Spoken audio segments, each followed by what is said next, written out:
तो देखो last class में हमने देखा था डेटा वैलिडेशन की प्रॉब्लम। आज अपन उनका सल्यूशन करेंगे। कैसे करना है? देखो, तुम्हारे पास में जो सीट थी वो इस टाइप की थी। ठीक है। अब मेरी पहली प्रॉब्लम क्या थी? यहाँ पे ओनली नंबर्स डालने थे, है ना। तो अब इसको करने की मेरे पास में दो अप्रोच है। पहला अप्रोच क्या है कि इसको मैं पहले तो करूंगा सिलेक्ट। सिलेक्ट तो मुझे हर बार ही करना है। ठीक है। मैं जाऊंगा डेटा में। एक्चुअल में हम क्या पढ़ रहे हैं? डेटा, है ना, डेटा वैलिडेशन के कुछ रूल्स। तो हम इसमें गए डेटा में, डेटा वैलिडेशन, और एनी वैल्यू की जगह पे हम क्या करेंगे? Whole number. ठीक है। होल नंबर, और मैंने डाल दिया बिटवीन में 1 से लेके कोई भी एक मैक्सिमम लिमिट डाल दी मैंने 1000 तक की। ठीक है। तो आपके ये नंबर्स आ जाएंगे। अब 1 से लेके आप 2, है ना, 3, है ना, करोगे तो ये ले लेगा। लेकिन जैसे ही आपने एबीसी करा तो वो एरर मैसेज शो करेगा। ठीक है। अब ये एरर को भी अपन मॉडिफाई कर सकते हैं, है ना, ये भी बताता हूँ कैसे। लेकिन अगर सपोज सर कभी मेरी रेंज 1000 से ज्यादा चलेगी, तो क्या मैं फिर से इसमें जाके फिर से चेंजेस करूंगा और उसकी लिमिट बढ़ाऊंगा क्या? है ना। या तो फिर ये है। दूसरा एक तरीका है कि आप फॉर्मूलेस का भी यूज कर सकते हो। कौन सा फॉर्मूला यूज करेंगे सर? तो देखो, एक फॉर्मूला है इज टैक्स। ठीक है। कौन सा फॉर्मूला? इज टैक्स, है ना। अब देखो, इज टैक्स और इज नंबर करके एक फॉर्मूला है। अगर ये टैक्स है तो क्या बता रहे हैं? ट्रू। ऐसे ही मैंने एक फॉर्मूला यूज करा इज नंबर, और मैंने वैल्यू दे दी सपोज कोई सी एक सेल की, ये वाले सेल की। अब मैंने देखो यहाँ पे अभी तो ब्लैंक है, तो क्या दिखा रहा है? वो फॉल्स रिटर्न कर रहा है। मैंने जैसे यहाँ पे लिखा 1 2 3, तो उसने क्या रिटर्न कर दिया? ट्रू। और ऐसे ही मैंने यहाँ पे क्या रिटर्न किया? ABC, तो उसने क्या रिटर्न कर दिया? फॉल्स। ठीक है। तो क्या मैं यहाँ पे फॉर्मूला लगा दूं? अब मेरी लिमिट हट जाएगी। अब मैं क्या करूंगा? वापस आऊंगा, इस पूरे सेल को सिलेक्ट करूंगा, डेटा वैलिडेशन, और होल नंबर की जगह पे अब मैं क्या कर दूंगा? कस्टम। और यहाँ पे मैं क्या लिख दूंगा? Equals to. जब भी हम कस्टम के साथ में, जब भी हम कोई फॉर्मूला लिखते हैं, हमको हमेशा क्या लगाना है? Equals to. और मैं क्या कर दूंगा? Is number. ठीक है। इसको और इसको मैंने सिलेक्ट किया, ये वाली सेल को, और ब्रैकेट क्लोज। ठीक है। अब उसके बाद में मैंने क्या, इसमें एरर मैसेज में क्या कर दिया? स्टॉप। और इधर मैंने यूज करा टाइटल में इनकरेक्ट डेटा। ठीक है। और एरर अलर्ट में, एरर मैसेज में मैंने क्या कर दिया? Check the data and try again. ठीक है। और मैंने कर दिया ओके। अब देखो यहाँ पे, अब आप कोई सी भी रेंज का नंबर डाल सकते हो। सपोज मैंने यहाँ पे 1000 डाला, एक्सेप्टेड। इतना नंबर डाला, एक्सेप्टेड। लेकिन जैसे ही मैंने डाला ABC, समझ में आ रहा है? ठीक है। नेक्स्ट देखो, ऐसे ही सेम है। यहाँ पे मेरे को क्या कंडीशन दी है कि ओनली कंटेन टैक्स, है ना। मतलब आप टैक्स वैल्यू ले सकते हो लेकिन नंबर्स नहीं ले सकते। तो सबसे पहला, तो हमको अब यहाँ पे क्या करेंगे? यही इस टैक्स की जगह पे मैंने अभी तुमको बताया क्या डालेंगे? इस, क्या करेंगे? इस टेक्स्ट। ठीक है। वापस गए, हम सिलेक्ट किया, यहाँ पे आ गया मेरा इस टेक्स्ट, और मैंने उस सेल को सिलेक्ट किया और मेरी वैल्यूज आ गई B3 इक्वल्स टू, एक बार और कर देते हैं, equals to is text, cell की फर्स्ट वैल्यू, वैल्यू मेरे को लेनी है, और ओके। अब क्या होगा? मैं जैसे ही डालूंगा ABC एक्सेप्टेड, लेकिन 1 2 3 नॉट एक्सेप्टेड। ठीक है। सेकंड है मेरा मोबाइल नंबर। मोबाइल नंबर में मेरे को क्या देनी? Contain only 10 digit. क्या करेंगे? पहली कंडीशन है, देखो, क्या मैं इसको यहां से ऐसे कर सकता हूं कि मैं अगर यहाँ पे होल नंबर दूं और इक्वल टू कर दूं, है ना, इक्वल टू कर दूं, तो ये मेरे को, और मैंने यहाँ पे 10 किया, तो क्या ये एक्सेप्ट हो जाएगा? मैंने यहाँ पे होल नंबर दिया और मैंने यहाँ पे इक्वल टू में क्या कर दिया? 10। तो ये 10 नंबर की डिजिट लेगा? नहीं, है ना। इसकी जगह पे मेरे पास में एक और ऑप्शन है, टैक्स लेंथ। और टैक्स लेंथ में मैं यहाँ पे 10 करता हूँ, तो ये मेरी वैल्यूज को ले लेगा। ठीक है। मैंने कहा 1 2 3 4 5 6 7 8 9 और 0 मतलब 10, ठीक है। तो ये देखो इसने वैल्यू दे दी, लेकिन है ना, अब ये अगर मैं 1 2 3 4 करता हूँ तो ये नहीं ले रहा है, क्योंकि उसको एग्जैक्ट कितनी वैल्यूज चाहिए, 10 डिजिट। तो ये मेरा फॉर्मूला तो वर्क कर रहा है ना। देखो मैंने कुछ अलग वैल्यूज भी ली, है ना, तो भी ये इसने ले लिया, लेकिन ये इनको भी ले लेगा। FGHI ये 10 पे आता है, तो ये फिर कंडीशन गलत हो गई। फिर क्या किया जाए सर? अब मेरे को यहाँ पे कितनी कंडीशन लगानी, 2 कंडीशंस लगानी। क्या क्या? कि एक तो मेरी जो वैल्यू है वो क्या होनी चाहिए, नंबर होनी चाहिए, और साथ साथ क्या होनी चाहिए, उसकी लेंथ कितनी होनी चाहिए, 10 होनी चाहिए। तो इसके लिए देखो, नंबर्स के लिए तो मेरे पास में फॉर्मूला है। क्या फॉर्मूला है? इज नंबर, ठीक है। नंबर के लिए मेरे पास में फॉर्मूला इज नंबर, और ऐसी लेंथ के लिए मेरे को पास में फॉर्मूला है लेंथ फंक्शन।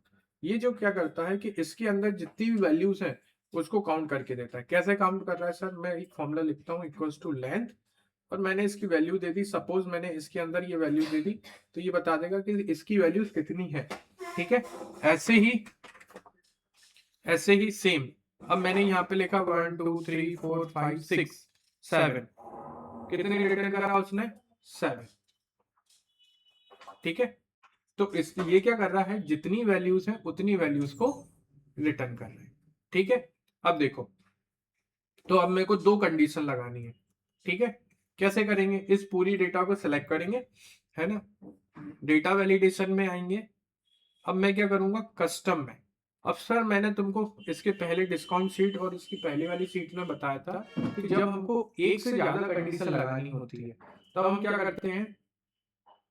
करते हैं, नहीं, हम यूज करते हैं एंड और का यूज करते हैं। डिस्काउंट शीट में हमने यूज किया था कि 2 कंडीशंस हमको लगानी है, तो हम क्या यूज करेंगे, एंड। तो इक्वल्स टू एंड, ठीक है। हमारी पहली कंडीशन क्या है, वो क्या होना चाहिए, इस नंबर, ठीक है। इस वैल्यू को मैंने सिलेक्ट किया, इस सेल के अंदर कॉमा, ठीक है, और उसकी लेंथ कितनी होनी चाहिए। सपोज मैंने मान लिया थोड़ी देर के लिए कि ये जो नंबर है मेरा वो कितने डिजिट का होना चाहिए, 5 डिजिट का। तो मेरे को इतनी बड़ी वैल्यू डालनी नहीं पड़ेगी, और मैंने सेल की वैल्यू दी, और मैंने मेरी मोबाइल नंबर मैंने माना थोड़ी देर के लिए कितनी डिजिट का है, 5 डिजिट का, ठीक है। तो मैं यहाँ पे क्या लिखूंगा, 5। मेरा 10 डिजिट का होता तो मैं यहाँ पे क्या लिखता, 10, ठीक है। और मैंने इसको ब्रैकेट क्लोज कर दिया। अब चेक करें, कंडीशन चेक करने के लिए मैंने लिखा 1 2 3 4 5, ठीक है, एक्सेप्टेड, मतलब मेरी पहली कंडीशन तो सही हो गई। मैंने 1 2 3 लिखा, एरर, मेरी दूसरी कंडीशन सही हो गई।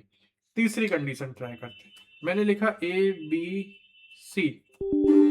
क्या मेरी एबीसीडी अगर मैं 5 टाइम लिखूंगा तो एक्सेप्टेड है क्या?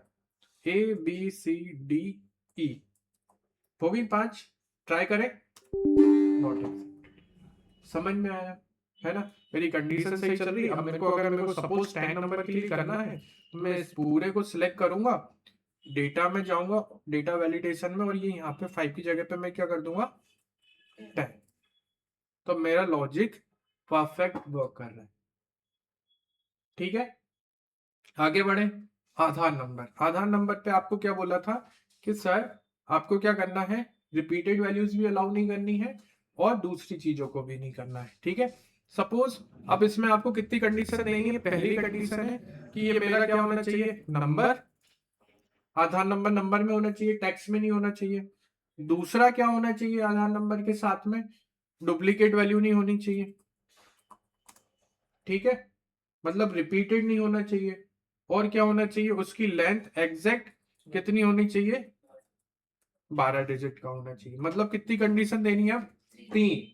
अभी तक कितनी दे रहे थे, 2, है ना। तो अब क्या करेंगे, वापस इस पूरे को सिलेक्ट करेंगे, डेटा में आएंगे, डेटा वैलिडेशन, एनी वैल्यू की जगह पे हम वापस कस्टम में आएंगे, फिर से यहाँ पे क्या यूज करेंगे, अब 3 कंडीशन देनी, क्या यूज करेंगे, एंड। बहुत बढ़िया, एंड ही क्यों यूज कर रहे हैं, क्योंकि जब तीनों कंडीशन ट्रू हो तभी वो मेरा वर्क करे।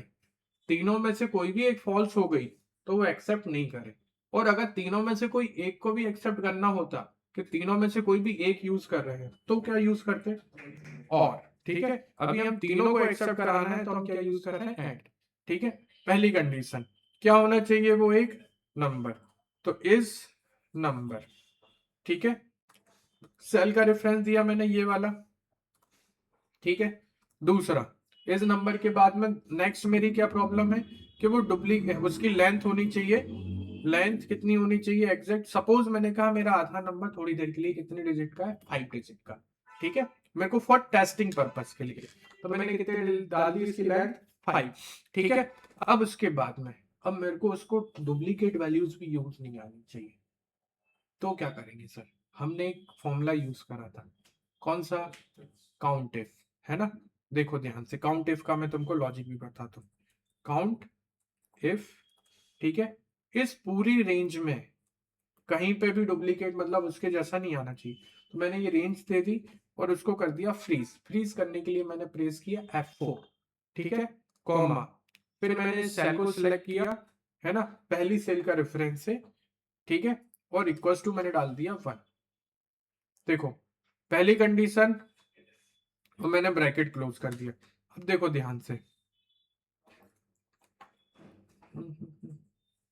पहली कंडीशन मेरा नंबर क्या होना चाहिए, इसको थोड़ा सा जूम करता हूं मैं।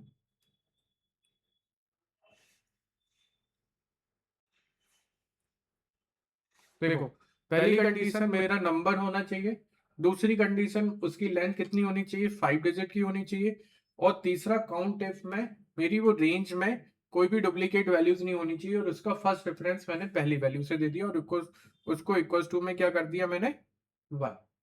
समझ में आया, इसको मैंने किया ओके। अब ट्राई करते हैं सर।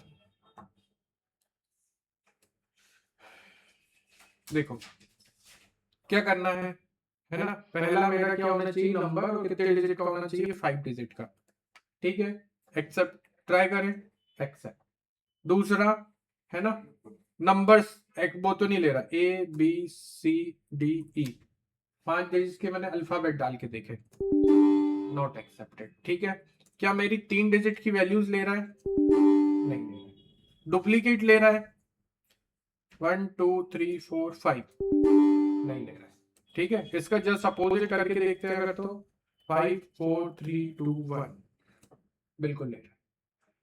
समझ में आया, कहीं और भी अगर मैं सपोज अब यहां पे डालता हूं वापस 5 4 3 2 1, इस पूरी सेल में आप कहीं पे भी 5 डिजिट की अगर आप नंबर्स की डुप्लीकेट वैल्यूज रखोगे वो एक्सेप्ट नहीं करेगा। अब काउंट इफ फंक्शन कैसे काम कर रहा है, देखो हमने प्रेजेंट अपसेंट में देखा था कि अगर सपोज मैंने यहाँ पे प्रेजेंट लिखा, प्रेजेंट लिखा, प्रेजेंट लिखा, ठीक है, तो इक्वल्स टू मैंने यूज किया था काउंट इफ, ठीक है, रेंज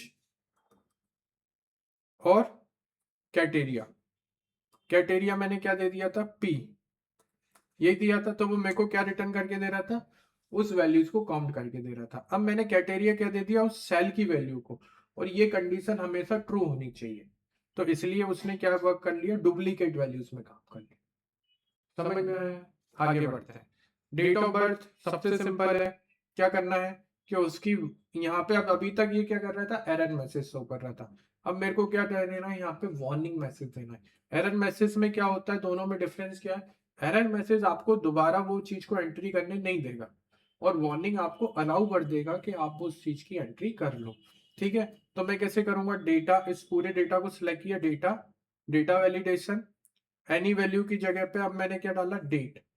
ठीक है, 1 मिनट इसके पहले 2018 है ना, अभी अपन कौन सी ईयर में है, 2026। मैंने सपोज 2026, है ना, माइनस मैंने कितना किया, 18, तो मेरे को पता चल जाएगा कि कितना, 1 मिनट, इक्वल्स टू 2026 माइनस 18, तो ये मेरा कितना आ गया, 2008। मतलब 2008 से नीचे वाले लोगों को लेना है, और उसके ऊपर वाले लोगों को मेरे को क्या दिखानी है, वार्निंग मैसेज कि आपकी एज कम है। ठीक है, मैंने इसको सिलेक्ट किया। ठीक है, इसमें गया डेटा वैलिडेशन में, एनी वैल्यू की जगह पे मैंने क्या डाला, डेट और क्या डाल दिए यहाँ पे, ग्रेटर देन, है ना। ग्रेटर देन में मैंने डाला ये वाली डेट 2008। अगर 2001 तारीख 2008 से ज्यादा की वैल्यू है, 1 जनवरी से मैंने उसको काउंट किया, अगर 1 जनवरी 2008 से उसकी वैल्यू छोटी बड़ी है तो वो क्या हो जाएगा, वार्निंग में आ जाएगा उसको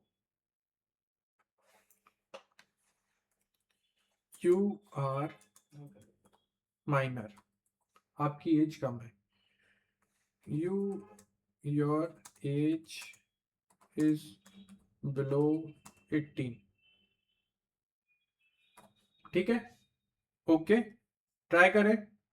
पहले मैं डेट डालता हूं सर, पहले मेरी कंडीशन है, मैंने ये डेट डाली 2007 की, एक्सेप्ट करना चाहिए। रुको, कुछ गड़बड़ करी क्या? अच्छा हाँ, हमने लेस देन कर दिया, ग्रेटर देन कर दिया, मेरे को लेस देन करना था। डेटा वैलिडेशन, डेटा, और यहाँ पे आके मेरे को ग्रेटर देन की जगह पे क्या करना है, लेस देन, और 1 तारीख 2008, है ना। फिर से डालते हैं। अब मैंने डाला 2006, एक्सेप्ट, लेकिन अब मैंने डाला 2024, क्या बोलेगा, you are, is that clear, समझ में आया? नेक्स्ट, अपॉइंटमेंट टाइम, मेरे को डेट देनी है 9 बजे से 6 बजे तक के बीच की। कैसे करेंगे, डेटा वैलिडेशन, एनी वैल्यू की जगह पे मैं अब क्या डाल दूंगा, टाइम बिटवीन 09.00, ठीक है। और यहाँ पे देना है आपको AM, यहाँ पे कितना डालना है, 06:00, यहाँ पे क्या देना है, PM, ठीक है। ये हो गया। इसमें आपको देना है out of range, in this time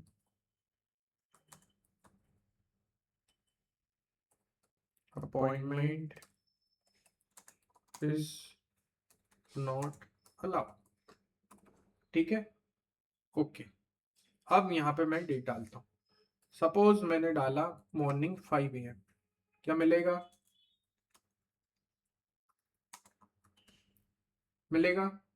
नहीं मिलेगा, ठीक है। और इसी की जगह पे मैंने कर दिया PM, मिलेगा, बिल्कुल मिल जाएगा। समझ में आया? सिटी, ये तो हमने कर लिया था, इस पूरे को सिलेक्ट करो, डेटा में जाओ, डेटा सेटिंग्स में, अब मैंने यहाँ पे दे दिया लिस्ट, और लिस्ट में मैंने क्या दे दिया, इस वैल्यू को सिलेक्ट कर दिया, और मैंने 1-2 वैल्यूज और रेंज सिलेक्ट कर दी। अब क्या होगा, मैंने ओके, है ना। अब मेरी ये सिटी आ गई, ये वाली, ठीक है, लेकिन मैंने इसी की जगह पे कहा भोपाल, तो ये कहेगा नॉट अलाउड, ठीक है। लेकिन अगर मैंने यहाँ पे भोपाल कर दिया,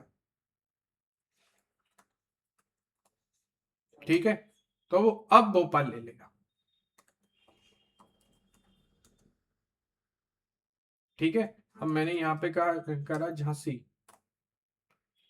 तो वो नहीं लेगा, लेकिन अगर मैं वहां पे एंट्री कर दूंगा तो उसको ले लेगा, ठीक है। डेसिमल वैल्यूज के लिए ये तो सबसे सिंपल है, इसको सिलेक्ट करो, डेटा में जाओ, डेटा वैलिडेशन, एनी वैल्यू की जगह पे मेरे को क्या चाहिए, अब डेसिमल वैल्यू बिटवीन 1.5 से कहां तक, 10 तक की, ठीक है, ओके। ये हो गई मेरी। अब मैंने कहा यहाँ पे 2.5 एक्सेप्टेड, है ना, लेकिन 12 नॉट एक्सेप्टेड, ठीक है।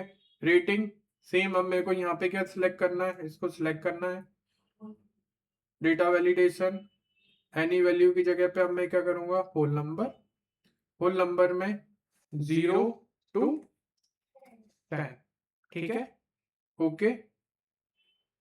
मैंने यहाँ पे डाला सपोज 5 एक्सेप्टेड, लेकिन मैंने डाला 12 नॉट एक्सेप्टेड, और मैंने यहाँ पे डाला 2.5 नॉट एक्सेप्टेड, ठीक है।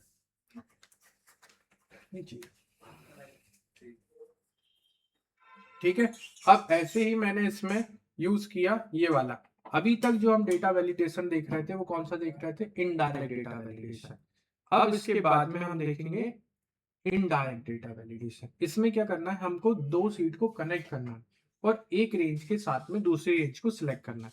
कैसे करेंगे, है ना? देखो, हम गए डेटा में, सबसे पहले तो हमको डेटा वैलिडेशन को सिलेक्ट करना है। एनी वैल्यू के साथ में मेरे को क्या लेना है, लिस्ट, है ना? तो मेरी सबसे पहली कंडीशन, या फिर एक मिनट, एक काम हो करो, आपको यहाँ पे जाना है, ठीक है? इनको मेरे को इनके टाइटल्स बनाने, मतलब ये मेरी हेडिंग है और इनकी मेरी इनकी सब हेडिंग, मतलब मुझे इनको ज्वाइन करना है।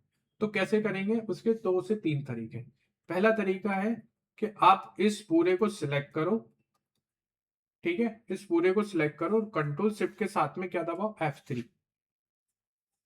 कंट्रोल शिफ्ट के साथ में आपको क्या प्रेस करना है, F3। तो create name from values in, और टॉप रोज पे आप टिक कर दोगे तो आपका ये वाला रोज की हेडिंग बन जाएगी। अब इसमें हुआ क्या कि फ्रीडम फाइटर्स की ये रेंज से आपकी सिलेक्ट हो गई। दूसरा तरीका क्या है, आप इसको फिर से सिलेक्ट करो और यहाँ पे क्या कर दो, आप इसका नेम दे दो, क्या, SSIENTISTS, सही है? बस यहाँ पे ध्यान रखना है कि आपको बिल्कुल जैसा एज इट इज नेम देना है। करेक्ट है? ओके। दूसरा तरीका। तीसरा तरीका क्या है सर, आप इस पूरे चीज को यूज करो, सिलेक्ट करो, यहाँ पर आओ फॉर्मूला टैब में। एक्चुअल में हम पढ़ रहे हैं नेम मैनेजर। इस नेम मैनेजर पे हमने सिलेक्ट किया, न्यू किया, और उसने ऑटोमेटिकली नेम ले लिया डेटा में। अब डेटा इसमें क्या प्रॉब्लम आएगी कि आपकी सेल C1 से ले रहा है, मतलब ऑथर को भी ले रहा है। मेरे को C1 की जगह पे अब इसको किसको सिलेक्ट करना है, C2 को, ठीक है? तो अब मेरी रेंज यहां से आ गई और मैंने इसको कर दिया ओके, ठीक है? ये देखो ऑथर आ गया लिस्ट में, ठीक है? सबसे बढ़िया तरीका तो मेरे को यही लगता है कि आप इस पूरे को सिलेक्ट करो और क्या कर दो, कंट्रोल शिफ्ट और F3, तो आपकी टॉप रो हेडिंग्स में बन जाएगी। मैंने इन सबको ऐसे सिलेक्ट कर लिया टॉप रोज, और इन सबको भी मैंने सिलेक्ट कर लिया टॉप रो, ठीक है? वापस आए मैंने यहाँ पे, सबसे पहले मेरे को क्या बनाना है, उसकी लिस्ट। तो मैं गया डेटा में, डेटा वैलिडेशन, एनी वैल्यू की जगह पे मैं क्या जाऊंगा, लिस्ट में। यहाँ पे मैंने सोर्स को सिलेक्ट किया, अब डेटा में आया, डेटा में मैंने इसको सिलेक्ट किया, इस पूरे डेटा को, ठीक है? इस पूरे डेटा को मैंने सिलेक्ट किया और मैंने क्या किया, ओके। तो मेरी पहला टास्क तो हो गया कि सर देखो ये मेरी ये वाली वैल्यूज हैं, ये मेरी आने लग गई, ठीक है? दूसरा जो मेरा सबसे मेन टास्क है कि इसके बेसिस पे वो जो इसकी वैल्यूज है वो आ जाए। तो कैसे करेंगे, इसको मैं सिलेक्ट करूंगा, डेटा वैलिडेशन में जाऊंगा, डेटा, वापस मेरे को कैसा चाहिए उसकी आउटपुट, लिस्ट के फॉर्म का, और मेरे को कैसा चाहिए, यहाँ पे लिखूंगा मैं इक्वल्स टू इनडायरेक्ट, क्या लिखूंगा, इनडायरेक्ट, और इस वाली सेल को मैं क्या कर दूंगा, सिलेक्ट, ठीक है? और मैं कर दूंगा ओके। ये मेरी वैल्यूज आ गई, आ गई। सबसे पहले मेरे कौन थे, फ्रीडम फाइटर्स, ये फ्रीडम फाइटर्स, गांधी जी आ गए, भगत सिंह। अब जो चाहो वो वाली वैल्यूज ले सकते हो। Is that clear? चीज समझ में आई? कोई डाउट है? नहीं।